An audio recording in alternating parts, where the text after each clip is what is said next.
Alhamdulillah, asyhadu an la ilaha illallah wahdahu la syarikalah wa asyhadu anna Muhammadan abduhu wa rasuluhu la nabiyya ba'da amma ba'du.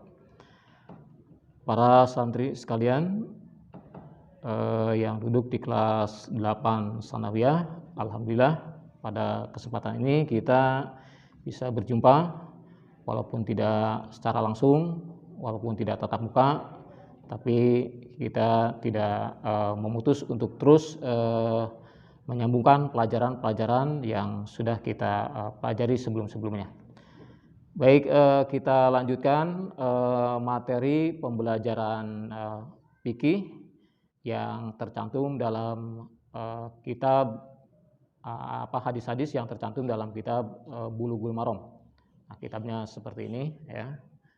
Mungkin yang sudah punya silakan dibuka kitabnya, kitab Bulughul Maramnya.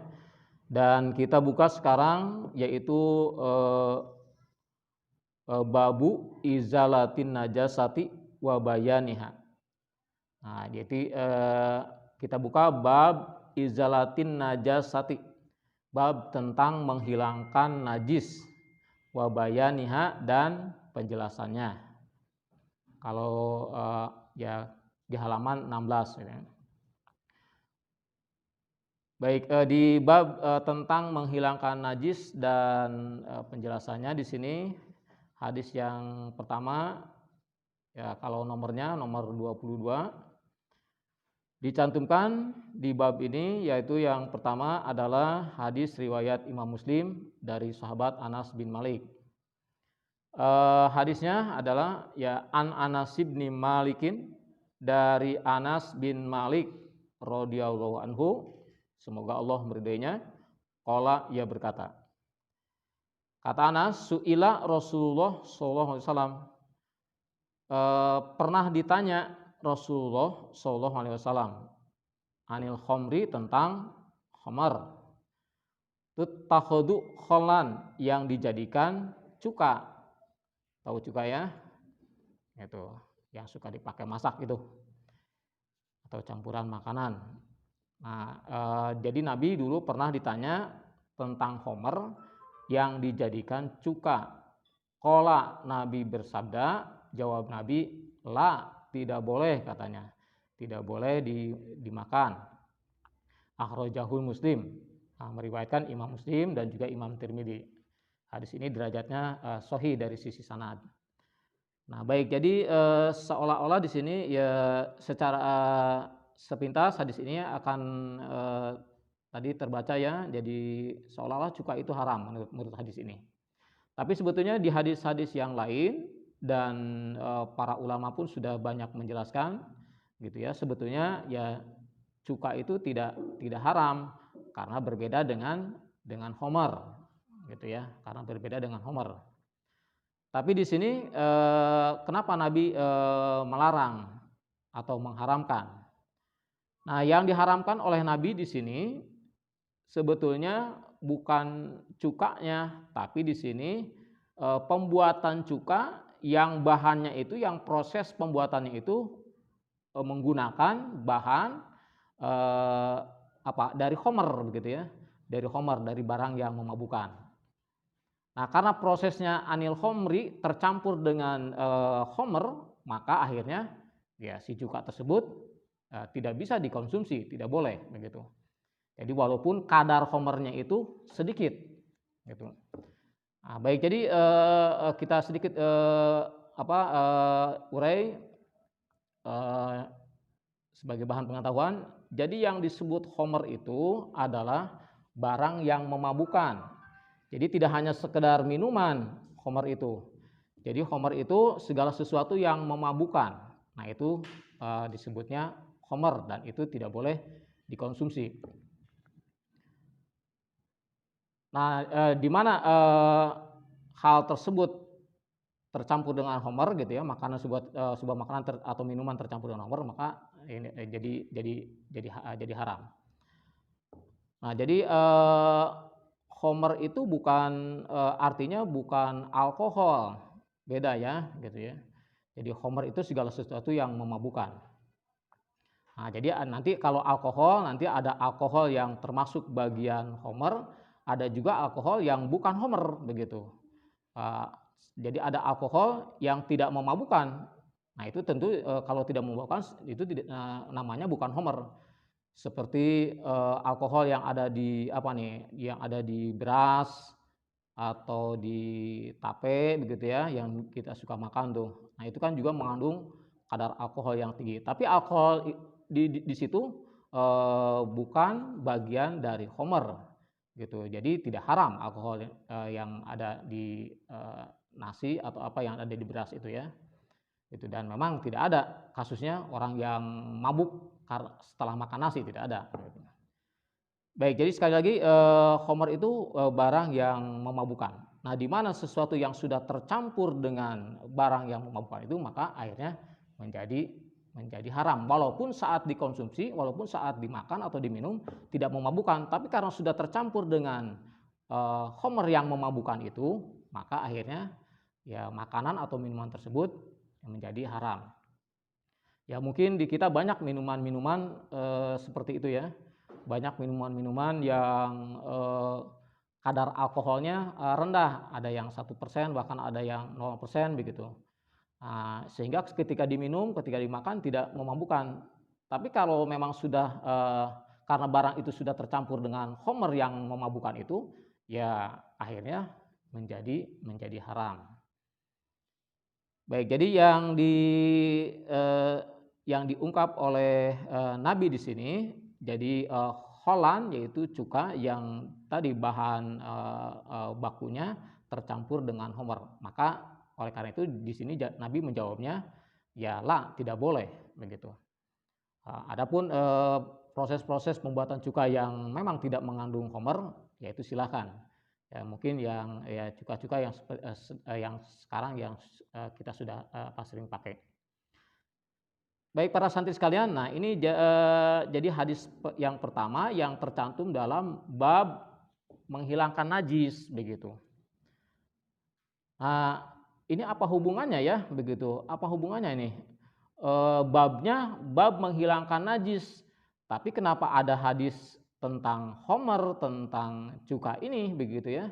Apa hubungannya begitu dengan menghilangkan najis? Nah, mungkin di sini Ibnu Hajar Al-Asqalani sebagai penulis kitab Bulughul Maram ini mungkin beliau memberikan pelajaran kepada kita. Jadi memang kita dalam urusan membersihkan najis itu tidak hanya urusan ketika akan sholat ataupun ya pakaian kita terbebas dari najis. Mungkin di sini Ibnu Hajar ingin memberikan pelajaran kepada kita juga, termasuk juga makanan yang kita konsumsi juga ini harus ya terhindar, harus bebas dari hal-hal yang najis gitu ya. Jangankan yang haram, yang najis sekalipun ini harus ya ditinggalkan oleh umat Islam. Mungkin beliau ya ingin memberikan pelajaran seperti itu. Baik, itu hadis yang pertama ya, gitu. Kemudian di sini juga hadis yang kedua nomor 23, di sini dicantumkan juga yaitu wa anhu, dan darinya masih sama seperti hadis di atas dari Anas ya, dari Anas bin Malik. Qala, ia berkata, lama kana yaumu Khaybar, ketika terjadi perang Khaybar ataupun ketika Nabi berada di daerah Khaybar, amaro Rasulullah SAW, kemudian ya Nabi memerintahkan Rasulullah SAW memerintahkan Abu Tolhata kepada Abu Tolhah gitu. Panada, lalu ia memanggil, innallaha, sesungguhnya Allah, wa rasulahu, dan rasulnya, yanhayanikum, telah melarang kamu, telah melarang kalian, an luhumil humuri, yaitu memakan daging keledai, katanya gitu ya, daging keledai. Fa innaha rizun, karena itu najis, muttafaq alaih. Nah, baik, jadi kalau di hadis kedua ini terkait dengan ya daging keledai. Nah, di sini juga tersirat ya terungkap dari sisi kalimatnya ya disebutkan katanya ya Allah dan Rasulnya melarang kamu untuk mengkonsumsi, untuk memakan daging keledai begitu. Nah, baik ini pun sebetulnya kalau berbicara makanan yang diharamkan oleh Allah, sebetulnya Allah sudah tegas.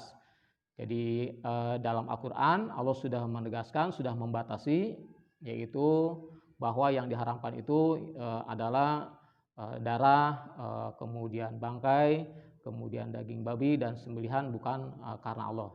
Ada 4 hal yang sudah mutlak diharamkan oleh Allah. Adapun ketika Nabi mengatakan di sini daging keledai haram, di sini kalimat keharamannya itu ini tidak mutlak, gitu ya, tidak mutlak. Mungkin di sini Nabi tidak senang memakan daging keledai. Jadi baik para santri sekalian, jadi dalam Al-Qur'an nanti ya, di Al-Qur'an Allah sudah menegaskan yang ayatnya berbunyi a'udzubillahi minasyaitonirrajim, hurimat alaikumul maitatu wadamu walahmul hinjir gitu, wa ma uhilla lighoirillah. Nah, di situ jadi Allah sudah yang diharamkan Allah itu gitu 4 perkara. Nah, adapun yang selanjutnya ketika Nabi mengharamkan itu jatuhnya bukan haram mutlak. Jadi mungkin dalam ilmu fikih jatuhnya ke makruh. Jadi segala sesuatu yang tidak disukai oleh Nabi sementara hukumnya ya tidak Allah haramkan, maka itu jatuhnya makruh.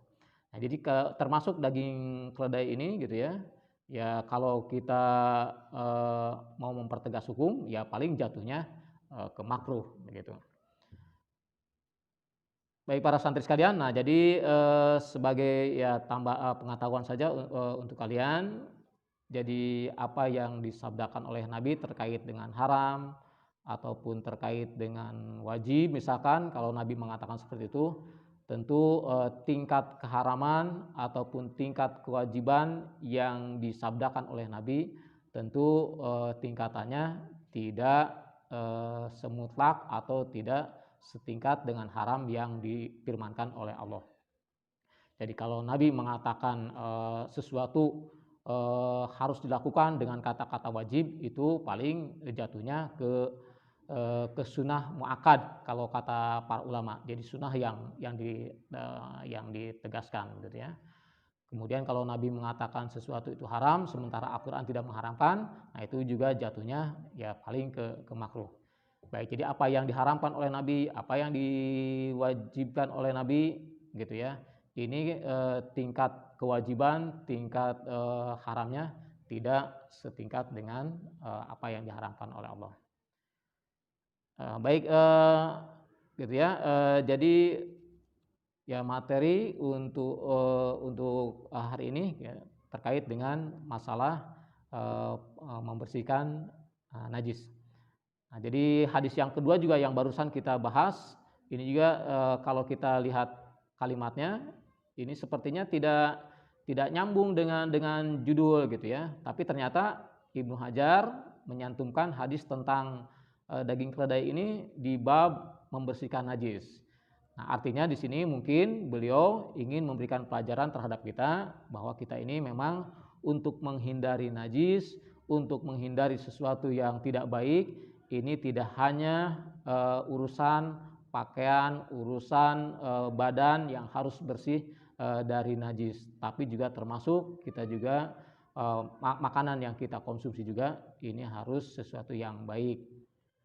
Mungkin yang hendak beliau pesankan seperti itu. Baik, kurang lebihnya nanti bisa ditanyakan begitu ya. Untuk materi pembelajaran hari ini terkait dengan fikih yang tercantum dalam kitab Bulughul Maram, sekian dulu. Insya Allah kita berlanjut lagi di materi-materi bahasan-bahasan selanjutnya. Terima kasih atas perhatiannya. Assalamualaikum warahmatullahi wabarakatuh.